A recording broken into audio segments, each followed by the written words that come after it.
Hello viewers, I'm Dr. Jyoti, Head of the Department Biotechnology from Sri Jagadguru Renukacharya College for Women, Bengaluru, Bangalore Central University. Today I'm going to give a small talk on hypothesis testing, chi-square test. What is chi-square test? Before going to the actual chi-square test and the concept associated, let us look into some terms associated. Parametric test. The test in which the population constants like mean deviation, standard deviation, correlations are used, you call it as parametric test. And they do follow particular distributions like normal distribution, binomial distribution, and Poisson distribution. Next, we have non-parametric test.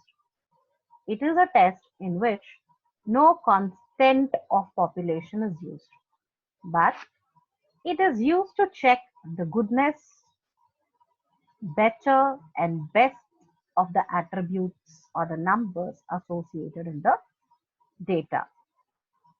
Hypothesis is a definite statement made about the population parameters. Now, there are two kinds of hypothesis, null hypothesis and alternative hypothesis. What is null hypothesis? It states that no association exists between the two cross-tabulated values or the variables in the population. So, for example, if we want to compare two methods A and B for its superiority, then the two methods are equally good, then this assumption is called null hypothesis. In case of alternative, it's exactly opposite. Degree of freedom. It denotes the extent of independence or the freedom that a value enjoys or the frequency enjoys. That's the observed frequency. Degrees of freedom equals number of frequency minus number of independent constraints on them or the restrictions on them. Degrees of freedom is equal to R minus 1 into C minus 1. What is R? R is the number of rows and C number of columns in a contingency table. Now let's know what is contingency table. When the table is prepared by enumeration of qualitative data, the frequencies are entered in the table and it is called as association table. Accordingly, you might have 2 by 2 contingency table or 2 by 3 contingency table. Now let us have a brief introduction regarding chi-square test. It is very significant test used by statistician. It was developed by Carl Pearson in the year 1900. It is done for non-parametric test. It is actually following a specific distribution, the chi-square distribution. And the most important, it is measuring the difference between the observed and the expected frequencies in the assumed data. There are some characters associated with chi-square test. The very first important one is non-parametric test. Second test is to use for testing the hypothesis and not for estimation. This is not estimation statistics, it is testing statistics. It is actually applied for contingency table and there are several classes as such which is useful for research work. And it is not important non-parametric test because it is not having rigid assumptions. What are the applications of chi-square test? It is important for three tests to be carried out. The very first is goodness of fit of distribution, test of independence of attributes, and test of homogeneity. Now let us look into each one what it is. Test of goodness of fitness of distribution. Here, it enables us to check or see how well the assumed theoretical value fit with the observed values. So for this, you have a formula x square, that's chi square equals sigma O minus E the whole square by E. O is observed values, E is expected values. So this is very important. If chi square calculated is more than tabulated at some degrees of freedom, null hypothesis is rejected. If calculated value is less than the tabulated value, that's a critical value, then you accept. If the calculated value is more than tabulated value at certain degrees of freedom, you reject and conclude that the hypothesis is rejected. Now you can check the independence of attributes. Say, for example, the two attributes, that's a new medicine and control of fever, are independent. And the new medicine is not effective in controlling the fever. So this can be the hypothesis. We are checking two attributes. One is the medicine, the other one is the fever control. So here chi-square value again, if it's more than the tabulated value or the critical value, you reject the hypothesis. Otherwise, you accept the hypothesis. Next we have test of homogeneity. Now this is important to check the uniformity of a particular event. One example is the admission of patients in the government hospital in all the days or week is uniform. So you will have to check, accept it as it is, set up null hypothesis, alternate hypothesis, use this test statistic, compute, and finally you get a value, the chi-square calculated value. If it is less than the tabulated value, you accept the hypothesis and say, yes, there is an uniformity in the occurrence of the event. How do you calculate chi-square? This is a formula. As I told you in the beginning, chi-square equals sigma O minus E the whole square by E. O means observed frequencies, E is expected frequencies. Steps involved in calculating. First, you need to calculate expected frequencies. How do you calculate expected frequencies?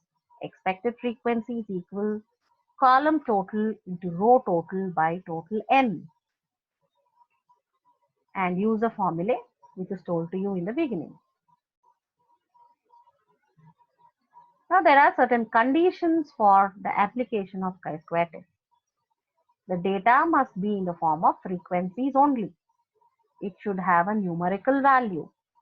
It should be the data which is recorded based on the observations made on random sampling process.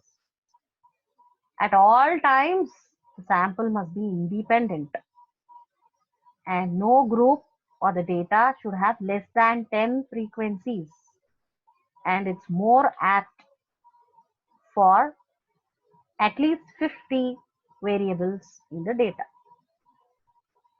Now let us look into the example here. A die is thrown 132 times with following results.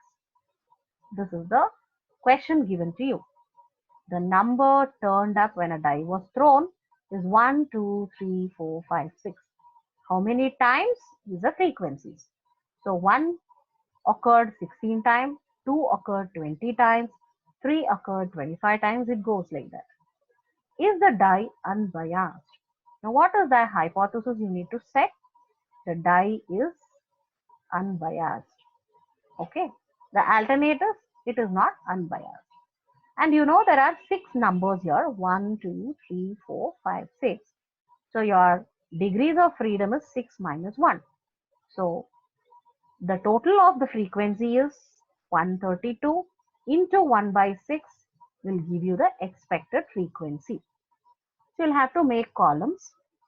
Note down the number turned up, observed frequency. What is the expected frequency? You can expect occurrence of 1 22 times. You can expect occurrence of 2 22 times. But what is occurred already is the observed value here. But you can expect. So then O minus E is the next column you'll have to jot down and make. Divide 16 minus 22, you get minus 6. So row wise you'll have to start the values and put it across in the column. Next you'll have to square the values. So then you get 36, 4, 9, 64, 49, 36. Then you use this value, individual value, divide that by the expected value. In all the cases, the expected value is 22. So it becomes 36 by 22, 4 by 22, 9 by 22.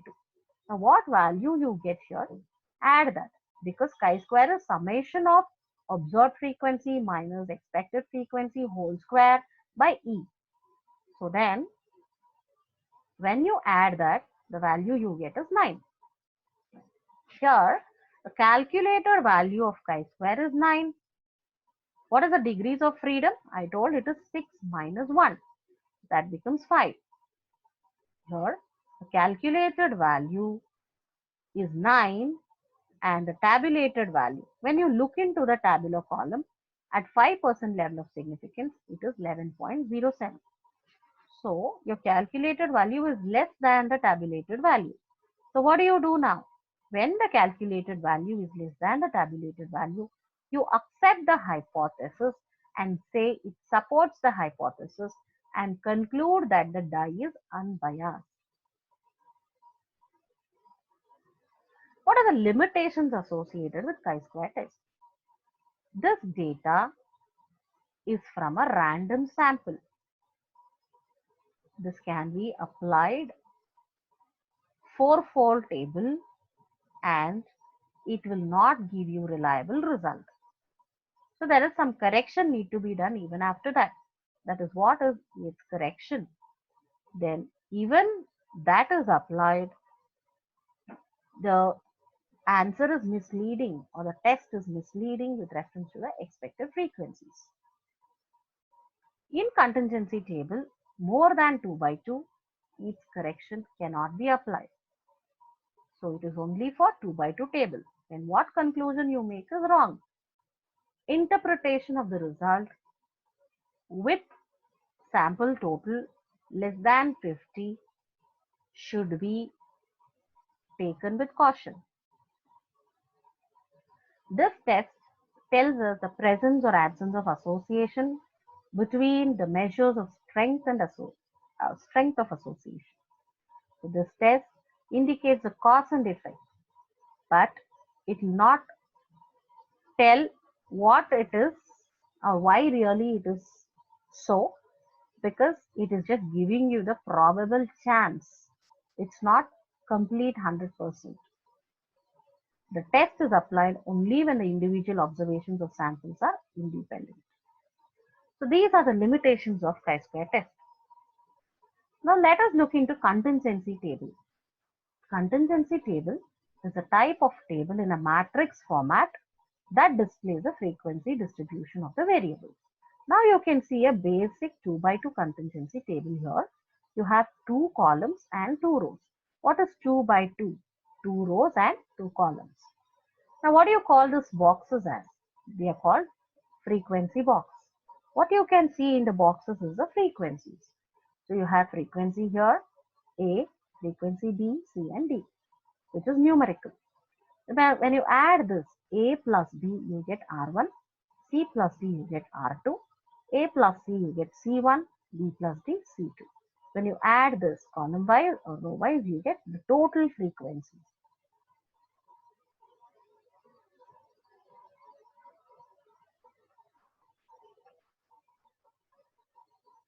What is degrees of freedom? As I told you in the beginning, it's the number of observations. Okay.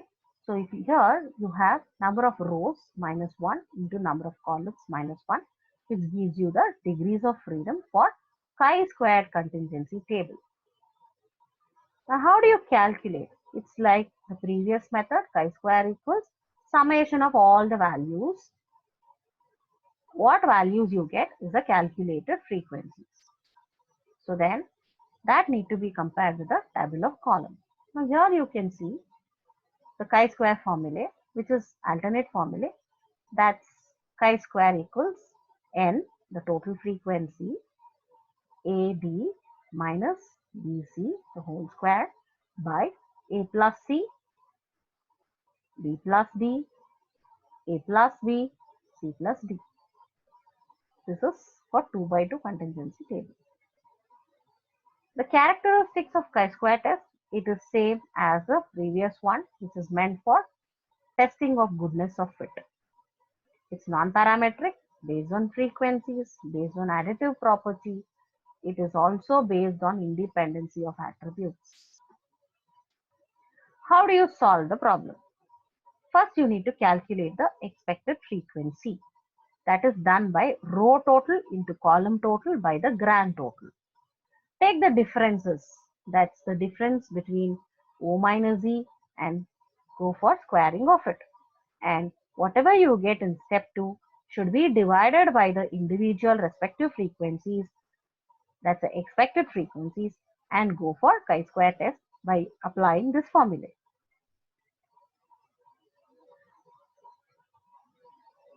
This is a critical table, the values of chi-square. You can just see here degrees of freedom, and you have 5%, 1%, 10%, which is the level of significance which is shown here. Now supposing if a degrees of freedom is 6, and for this parallelly look into 5%, it is 12.59. So that is how you go for identification of the tabular value. We have one more example here to check whether estrogen supplementation is used to delay or to prevent the onset of Alzheimer's disease in postmenopausal women. So how do you set null hypothesis? You should tell that they are not related. That is what is null hypothesis. So estrogen supplementation in postmenopausal women is unrelated to Alzheimer's onset. What is this? So it is having some relationship. So this estrogen prescription will have some effect. So they are involved in prevention of the Alzheimer's onset. Now you will have to go for R1, R2, C1, C2. You need to calculate, add this 147 plus 9, 156, 810, 158 gives you 968, and you'll have to add this 147, 810, 9 equals 957, 9 plus 158, 167, and add the entire frequency, which is called as N value, total frequency.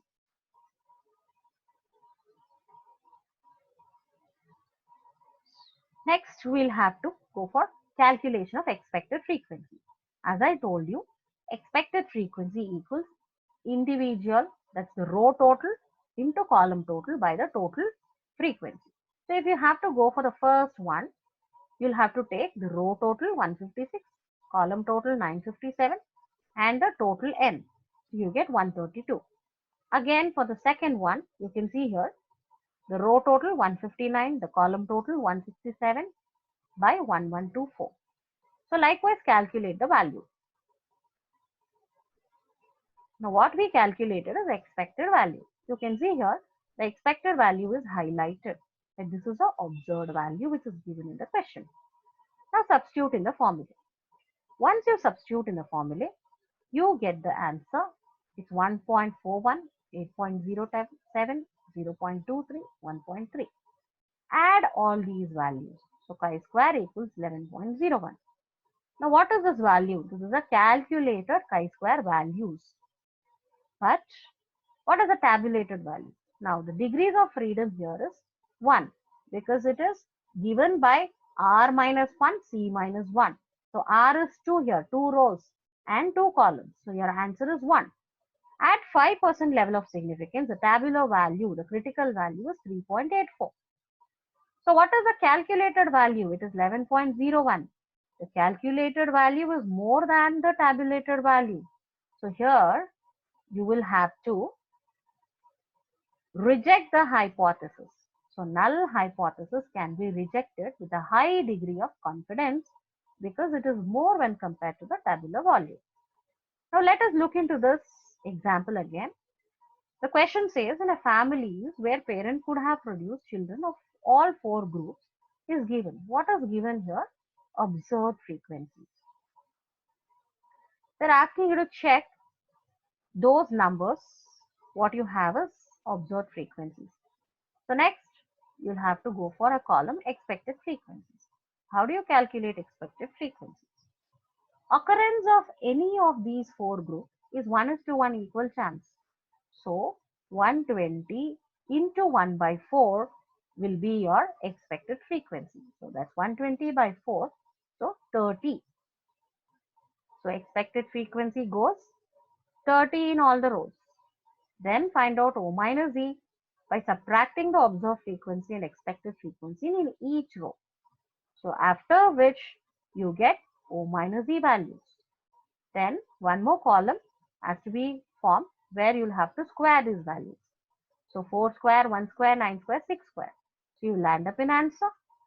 Then you'll have to go for O minus E is the whole square by E.